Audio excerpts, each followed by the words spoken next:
Salve, salve pessoal, tudo bem com vocês? E hoje vamos fazer uma análise muito cobrada por aqui, né? Prometi várias vezes. Vamos falar sobre Superman Absolute Superman. Gente, esse quadrinho aqui é muito bom mesmo. Já quero adiantar. A gente vai comentar sobre as edições número 1 e número 2, lançadas aqui pela Panini, o valor aí de R$19,90. Emílio, por que a Absolute, por que Superman? Gente, essa resposta vocês têm no meu vídeo anterior, que é a análise do quadrinho DC Sem Limite Especial. É lá que a gente tem aí a criação do universo absoluto, você vai entender as motivações ali do Darkseid e o que levou a ele criar aí o universo absoluto. Já está aqui nos meus vídeos. E aí, gente, o universo absoluto feito, né, através aí do Darkseid, a gente entra, sim, pela proposta, né, onde é para fazer com que os personagens que a gente tanto ama, que tanta gente conhece, de uma outra forma. E se é Darkseid que está aqui, então nada vai ser um conto de fadas, ou quase, né, gente? Para ser bem sincero, a história do Batman também não é um conto de fadas nem na linha principal. Mas a proposta é essa, né?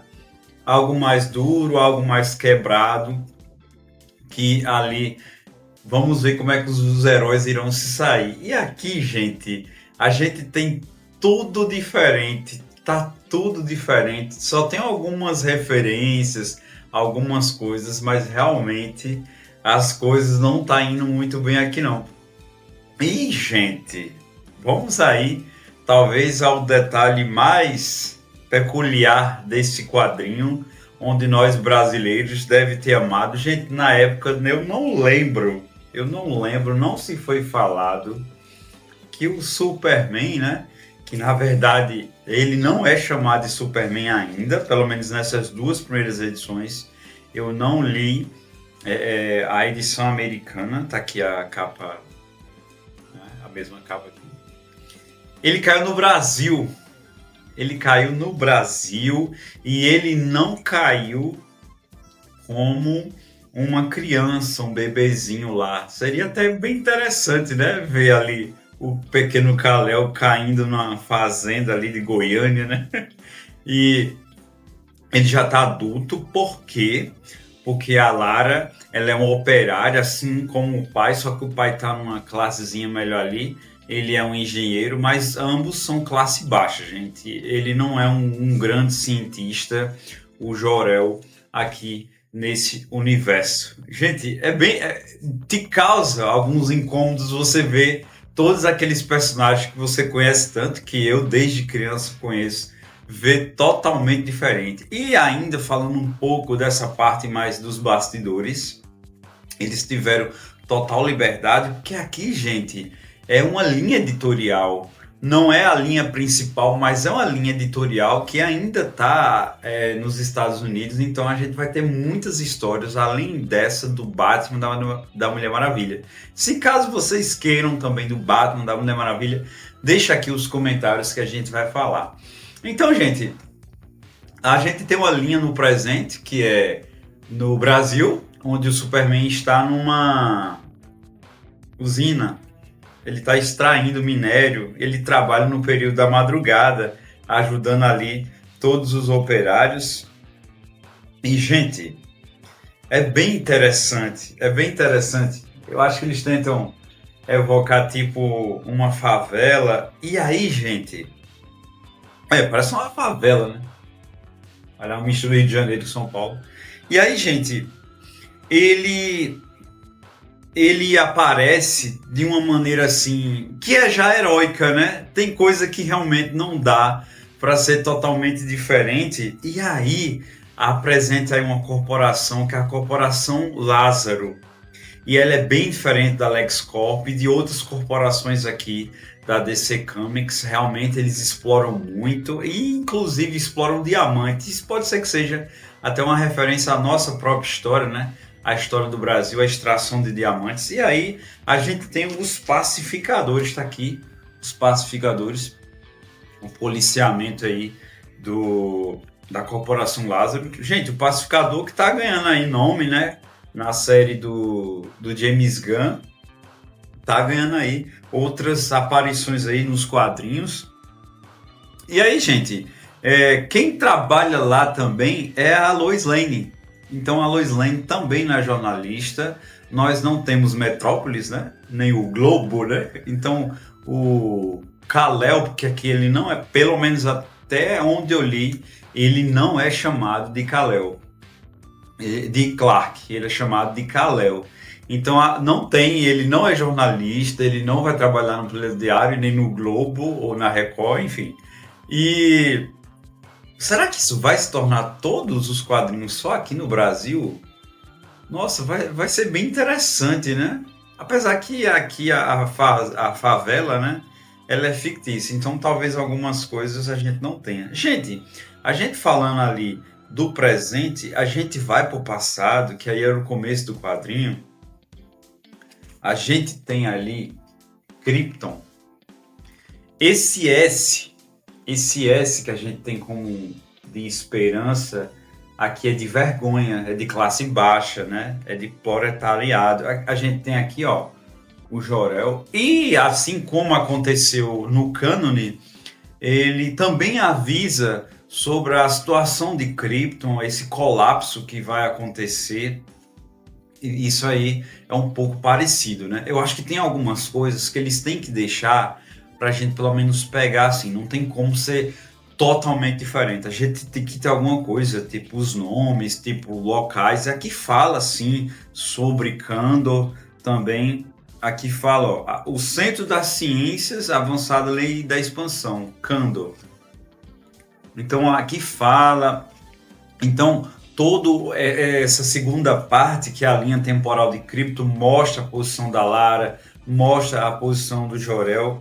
E aí depois a narrativa volta para o Brasil, onde a gente tem aí a aparição da Lois. Olha que arte linda, gente. Que arte linda. A aparição da Lois Lane. E dá a entender que eles vão ser um casal. Primeiro tem aquele atrito ali, ela com o Lazarus, mas depois tem aquela reconciliação entre eles. Eles estavam presos ali. Gente, muito spoiler. E a gente chega em uma aparição que mostra que o Kal-El não caiu lá nos Kent. A gente tem uma casa extremamente abandonada. No caso aqui, né? Deserto do Nevada. Como a gente viu, ele estava no Brasil. E aí, gente, a gente tem também aqui em Nevada um Brainiac. E aqui a gente não sabe se é o mesmo Brainiac. Pelo menos aqui nesse quadrinho, ele vai falar que ele mexe com inteligência artificial, com programas de computação, e ele está associado ao Projeto Lázaro. Como eu não estou em dia, como realmente eu estou lendo a versão brasileira, eu não vou saber dizer para vocês, e isso vai ficar aqui porque a gente vai ter outros vídeos de Absoluto Superman. Então a gente vai saber se é o Brainiac lá, que estava lá em Krypton, que a gente conhece toda a história dele. Inclusive, em breve também, a gente vai ter uma análise de Superman e Brainiac aqui na nossa playlist sobre a DC Comics, mas não vai ser agora. Mas eu já tenho sim um quadrinho. E aí tem toda aquela tentativa ali do Jor-El já conversando. Ó, ele não é um bebê aqui, o Kal-El, de dizer a eles que Krypton vai explodir e vai acabar mandando ele aí para outro planeta. E aí, gente, a história continua. E assim, você que conhece muito Superman, assim como eu, ai caramba, foi assim, foi assado. Gente, deixando bem claro que a gente já viu outras versões, né? Só que aquilo ali ficava limitado só naquela graphic novel. Tipo, o grande exemplo que também vai ter aqui análise é a Foice e o Martelo. O Superman não cai mais nos Estados Unidos e cai lá na União Soviética. Só que aqui é mensal. Aqui é algo que vai continuar. Então, tipo, a gente tem uma enorme realidade paralela, uma realidade alternativa do que aconteceu com o Superman. Isso é muito interessante. E os outros vilões, né? E o Zod, aqui não falou sobre o Zod. E os outros, vai lá que o Lex Luthor aqui, enfim. Cara, tô criando muita teoria, gente. Se vocês já leram, pode soltar algumas coisas aqui de leve. A gente tem uma reconciliação ali da Lois com o Kal-El, que ainda não se chama assim Clark. Não sei se ele vai adotar o nome Clark Kent. Não sei se ele vai ser um jornalista. E isso é bom, né? Dar uma sobrevida ali à marca que tá há tanto tempo. Olha que cena bem clássica deles. E aí, gente, tem o heroísmo é o mesmo. O heroísmo é o mesmo. Ele não é o mesmo Superman, né? Ele não é o mesmo Clark que a gente conhece. Gente, já mudou muito, né? O Superman que a gente tem já mudou muito. É porque eu tô segurando a página.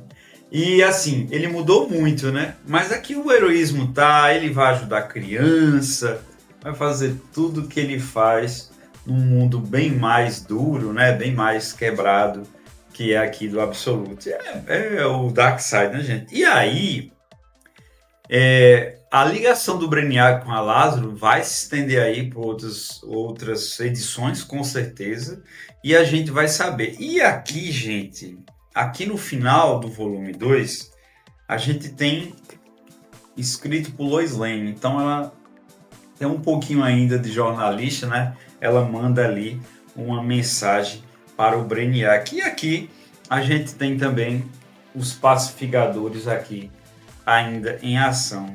Mais uma capa alternativa. Gente, eu gostei muito do quadrinho. Absolute Superman, como eu falei anteriormente, dá uma sobrevida ali há tantos e tantos anos. Não é porque só ele está no Brasil, não. É porque realmente, como eles são criativos de criar uma outra realidade, agora aí já se passou mais de ano do que é o Superman, do Batman e da Mulher Maravilha. Não sei se ambos já passaram aí de 12 meses, mas o Superman, a informação que eu tenho, a pesquisa que eu fiz, já tá dando em continuidade. Que coisa, né? Que coisa, gente. Então, esse é o primeiro episódio aqui desses comentários sobre o quadrinho. A gente só vai conversar, pelo menos eu, das edições do Brasil. Se você já conhece a história, se você quiser contar, comenta aqui. Realmente, eu não vou ligar para spoiler desse quadrinho. Mas, assim, vamos comentar todas.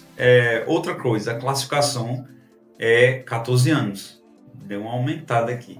Mas, enfim, gente, é isso. Eu vou ficando por aqui. Vamos sim falar dos outros, talvez do Batman Mulher Maravilha. Fica aí a decisão de vocês. Eu vou ficando por aqui. Muito obrigado e até mais.